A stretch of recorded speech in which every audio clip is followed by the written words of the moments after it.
Hello everyone, Josh here, and welcome back to Tiki Trains, a channel solely dedicated to trains. And welcome back to another episode of Operation Restoration. Now, it's been a little over a month since my last one, so I thought I'd return to it. In this mini-series of mine, I will be pulling out old model trains from my collection, and I will attempt to restore them back to their former glory. And in this video, we will be fixing the Plarail Powerful Gordon. Now, some call this the Plarail Angry Gordon because of its face, but according to the wiki page, it's called Powerful Gordon, so I will be calling it by that title. So without further ado, let's jump right into it. So taking a closer look at Gordon here, there are actually quite a couple of problems with him. The first and most noticeable is his face. Now, the issue with his face, if you look closely, I don't know how much of the lighting is contributing to this, but he basically has this yellow, sort of tannish tint to it, rather than being the gray, which is what it's supposed to be. I think this is likely due to the fact that it just got exposed to the sun, maybe sitting inside my hot garage for so many years. Hence the reason why I call it sun bleached. Another example of this would be this spare Tommy Gordon that I have. You can see how his face is also a little sun bleached, and the blue on his boiler isn't really blue anymore. It's more like a tealish green type color. The stickers don't match, and even the plastic has broken off. The wheels certainly don't match. Thankfully, the blue on the Powerful Gordon is still good. It's just the face, and I think I have a solution for that. Another thing too is that his running board is cracked here. His buffer's kind of indented. His cylinders, I believe his left cylinder here on the bottom is also cracked here. I could use putty, but I think it would just be more ideal to just replace this whole undercarriage part with a spare. That's definitely something that I have. Another thing too is the wheel arrangements. Now, the back two wheels are fine. This front wheel should be a bigger wheel because Gordon kind of leans forward and it just looks wrong when he's moving down the track. It even looks wrong just holding him up here, so I'll definitely fix that. Another issue is his tender. His tender, there's nothing wrong with it in terms of functionality. It's just all scratched up. Yeah, I'm just not a fan of the look. But probably the biggest issue with Gordon, or at least the one that bugs me the most, is how he runs. This Gordon moves really, really slow, even with a new battery, which I'm popping in here right now.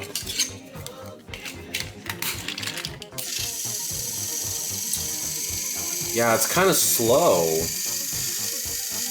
I mean, he's speeding up a little bit. Okay, I mean, he's a little faster because that battery was new, but, yeah, I don't know if, this is how it was originally supposed to run, or maybe the motor did go faster, but it's just very old, because this toy is basically, like, 23 years old at this point. But yeah, this Powerful Gordon really isn't that powerful. However, this spare Tommy Gordon is very powerful, because years ago, me and my dad fitted it with one of those Tamiya power dash motors, which makes it go a lot faster on 1.5 volts.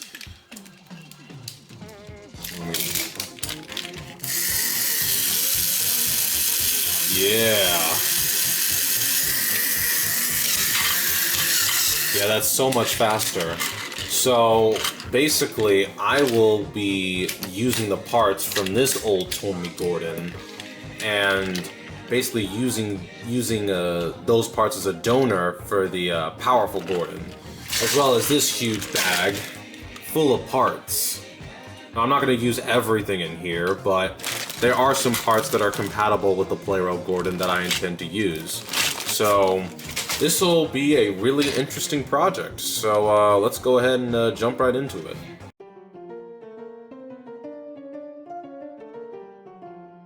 Here comes out the whole assembly, and it looks like this Gordon, oh wow, so it actually has some weight inside of it.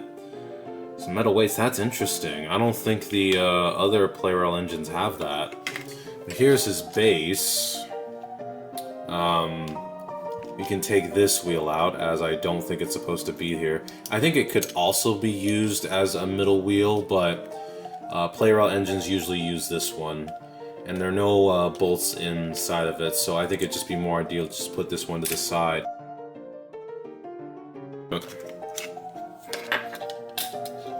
And this is the metal part. I think it fits in like that.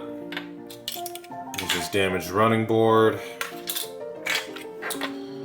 Interesting, so I guess there's no way to really take off the face. Maybe you just slide it up or something? I don't want to break it. No point. Alright, well, looks like, I guess I'm just gonna have to leave this intact. You know? But that's fine. That's totally fine. I think, I'll go ahead and work on the face first. So my main goal... So I guess... There's this video on YouTube. Custom Trackmasters made it. Again, shout out to you. I love your channel. Basically what he does to fix these problems is to dump it in like a pool of like chemicals and put it under fluorescent lights for like 60 hours. Definitely don't have the time to do that. So instead what I'm going to do is I'm going to use this Tamiya Surface Primer. This is a light gray. I made sure to buy myself an extra large size as I would figured I'd be using a lot of this. I think it's a good gray. I've used this primer before, and I think Gordon would look very good in gray. Now, another thing too is that Gordon will need to have his mouth and eyes masked off. Because I definitely don't want to paint over those and then have to do the whole black and white thing. It's just better if they're masked off. So, inside my little tool shelf, I have this special clay. It's a modeling clay, and it never dries. So I'm thinking, what if I took a little piece of clay out and use that to mask off the eyes. So I've masked them off. This probably isn't gonna work that well. I'm gonna try and maybe use this flathead screwdriver to maybe cut away at some of the unneeded clay. If it works, great. If it doesn't, oh well. I have another solution. But yeah, I guess I'll work with this and just continue to mask him off. So now that we've taken Plarail Gordon apart, let's take this old Tommy Gordon apart. There's so many screws all over the place. But here is Gordon's fresh new running board. And here's his old one. That'll definitely be going in the... Heck, I may not even put it in the spare parts bin. I may just throw it in the trash. Whatever, I'll just put it off to the side for now. But, as we can see here... Oh, wow. It looks like I glued one of his cylinders together. Maybe not glue it. I mean, yeah, it looks like I glue it, but this is an old Tommy engine. They use stickers for this part. But yeah, it looks like it's pretty much falling off.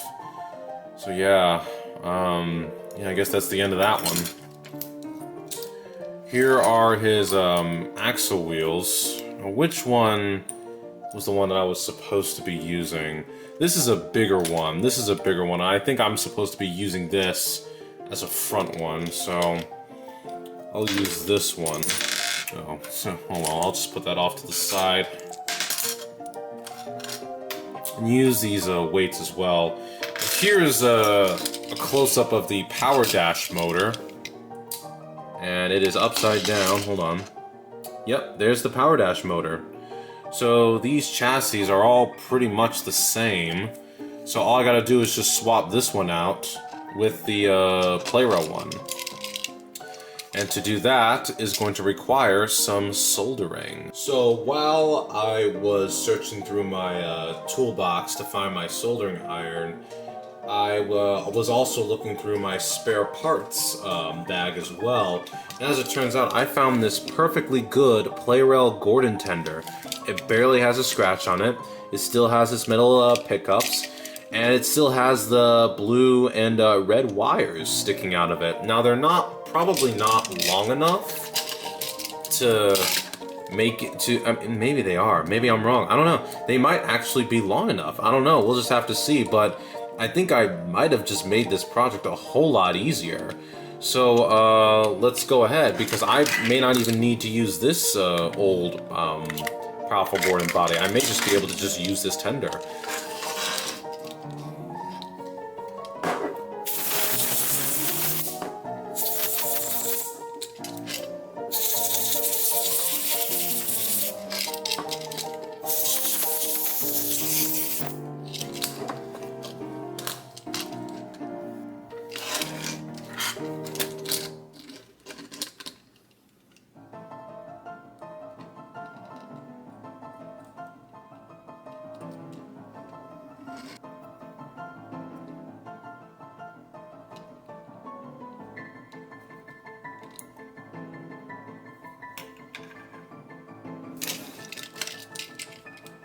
This part's held in with super glue.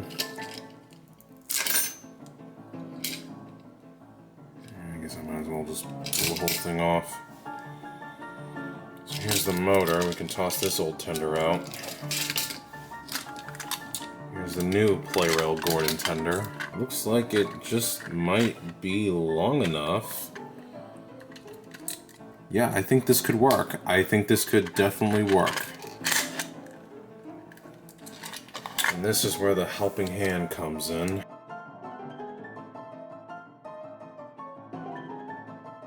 This thing is kind of leaning up. Maybe there's not enough room. I don't know. Now Gordon's all soldered up, but I'm still a little concerned about this blue wire here, because every time I set it down, it pulls the tender connection up. So let me see if maybe I can loosen.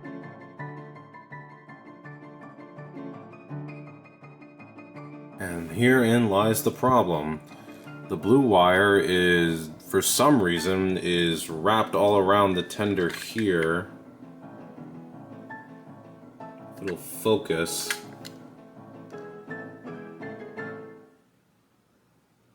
It's not focusing.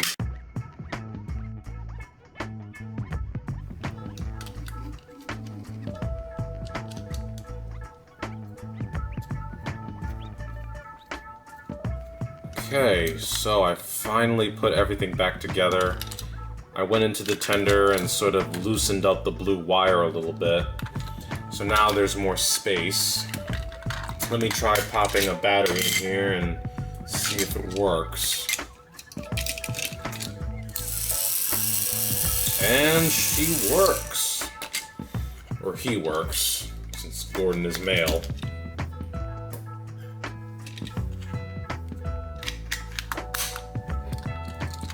So yeah, pretty good work overall.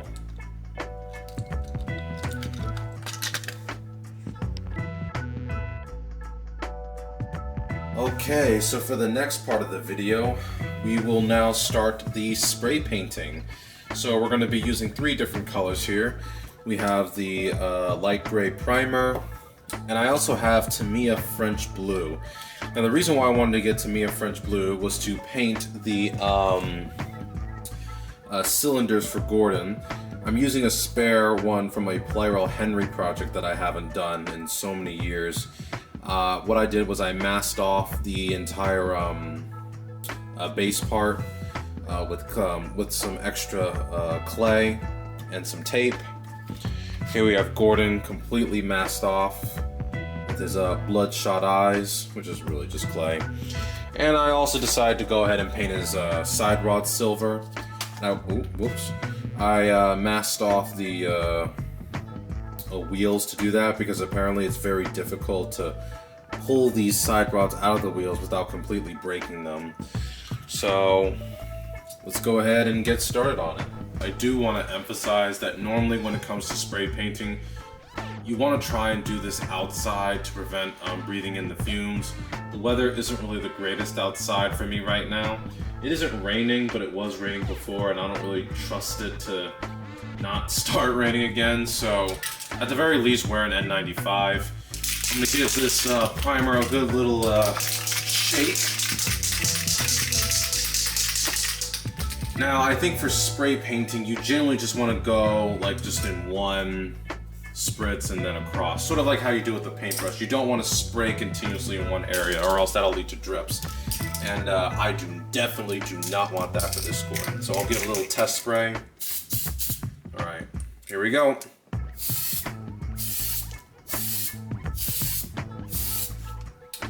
And I think I'll stop there, at least for now. Give it some time to dry up.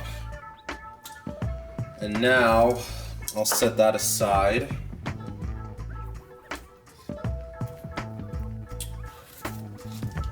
Now I'll try using a different one. Let's paint the silver rods. So I'll lay it out like this.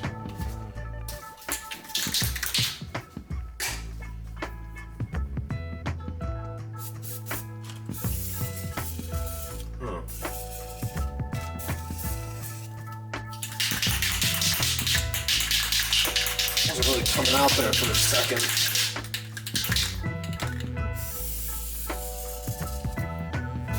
I think I might be all out of silver.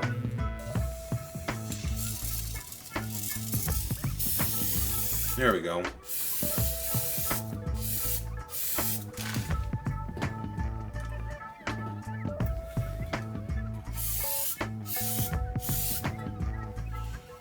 Probably sprayed that a little too much, but oh well, it's fine. Now for the French blue.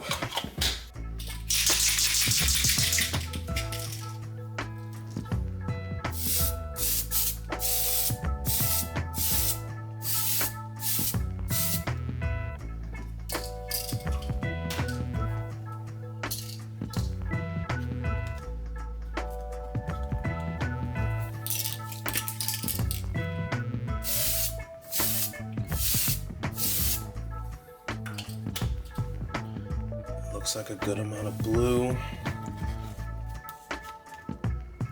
Well, there was my first mistake. I should not have flipped it over like that.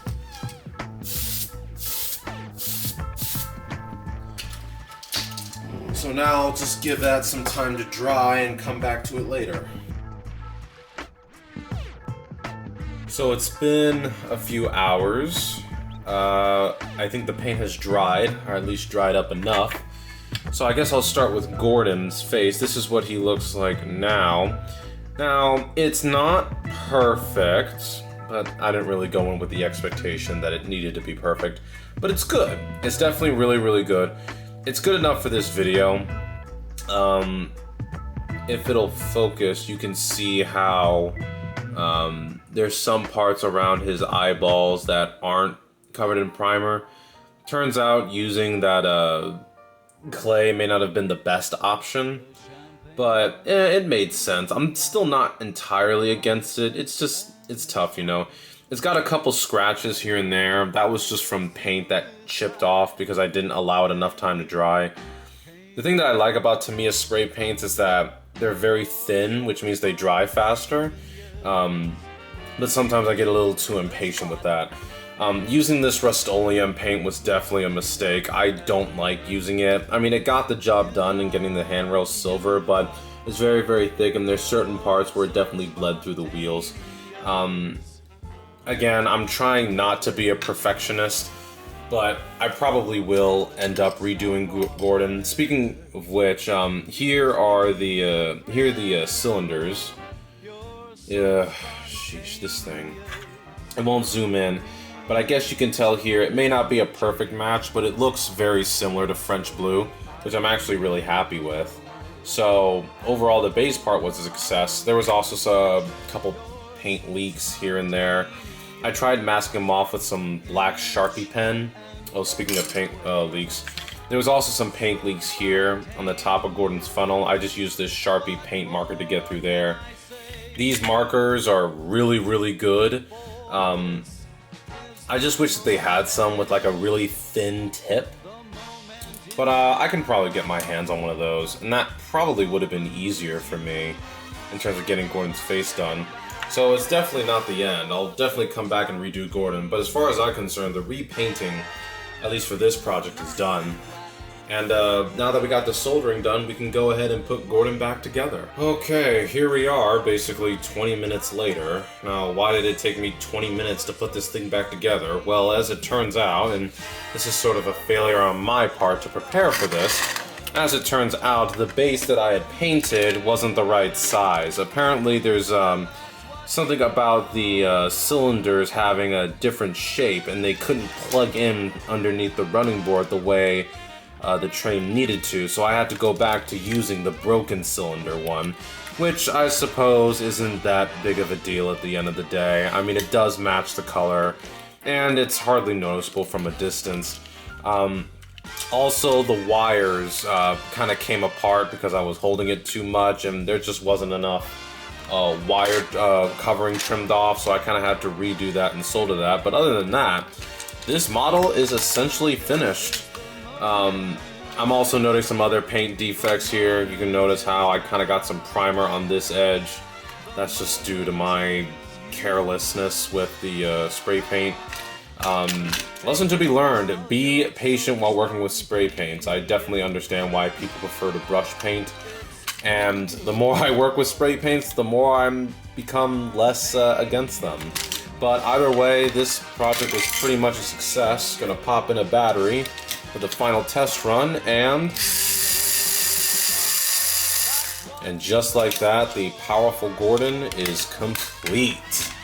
I'll definitely come back and maybe redo some stuff and fix some of the kinks with this model. Maybe use some pink paint thinner to fix the detail here, and maybe just spray paint his old undercarriage black. That'll definitely be a project for another day, but other than that, I think this is pretty much good. Let's take this locomotive to the layout and give it, I guess maybe it's not its first run, but its first real run. Hey guys, Editing Josh here. So there are a couple things that I need to mention before I move on to the running session. So when I first started Gordon, apparently he was able to move, but he kind of had a little bit of a hard time starting. His gears were starting to jam, and I had a little difficult time trying to figure out, but apparently his gear is divided up into two parts, and they're both not one piece. One of them's kind of just like fitted together with like certain grooves, and those grooves weren't really holding the two gears together, which was causing them to jam and slip a little bit, so Gordon wasn't really able to pull that much. To fix this, I just simply swapped them out with gears that were a lot more, that were in much better condition. But this meant that he didn't have the silver side rods. So to fix this issue, I had to pluck them out. And these side rods are very difficult to get out, as I mentioned previously. What you're looking at right now is a sped up clip of me taking them out and putting them back in. I even ended up damaging one of them, but it's no big deal. Gordon now has silver side rods, so I'm very happy about that.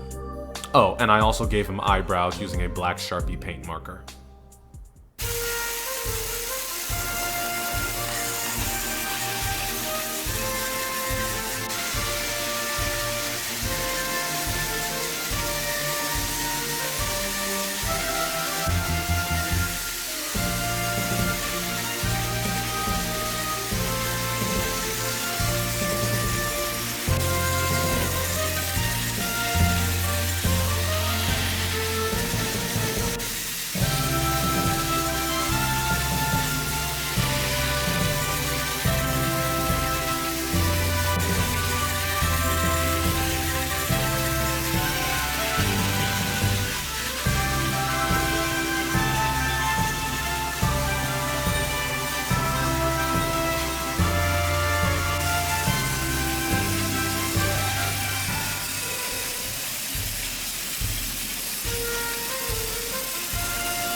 Alright, Plarail Angry Gordon.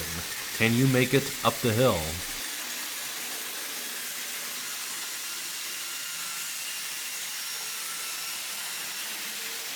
Yes, he can, and didn't even need a back engine this time. Well done, Gordon. Well, viewers, that's pretty much going to conclude it for this video. I gotta say, as of right now, Plarail Powerful Gordon is probably my favorite in the collection so far. He's certainly the fastest, but that's due to the Power Dash motor. I really hope you guys enjoyed this video. There was a lot of trial and error, and I spent a lot of time spray painting and getting this thing all suited up. It was definitely quite the learning experience. I guess a couple of helpful tips that I've learned is to, when you're using spray paint, take your time. Really give that paint a time to dry. I definitely prefer Tamiya spray paints over Rust-Oleum. I am done with Rust-Oleum. That one gave me a headache. The side rods don't really look that good. The paint's kind of chipping off after so many years. I'll definitely go back and fix those later on. I guess I might as well also buy some black spray paint to paint Gordon's undercarriage. Just give a little more extra detail and realism. But other than that, what I have right now will suffice. Another tip that I want to think about is utilize paint markers. I'm using Sharpie paint markers, and in hindsight, I'm probably thinking I probably should have used those to paint the face rather than spray painting, because yeah, that spray paint, man, if you don't mask off your engine properly, it will bleed through. And I definitely ran into that a couple times with Gordon. So again, this is not the end. I'll definitely return to Gordon and fix some of those issues, but as of now, this project was a success. I'm very happy with how things turned out. What do you guys think of the Plarail Powerful Gordon? Let me know in the comments. I'm really interested in hearing your thoughts. Anyways, this is DD Train signing off, saying goodbye, and as always, thank you for watching. See you guys in the next video.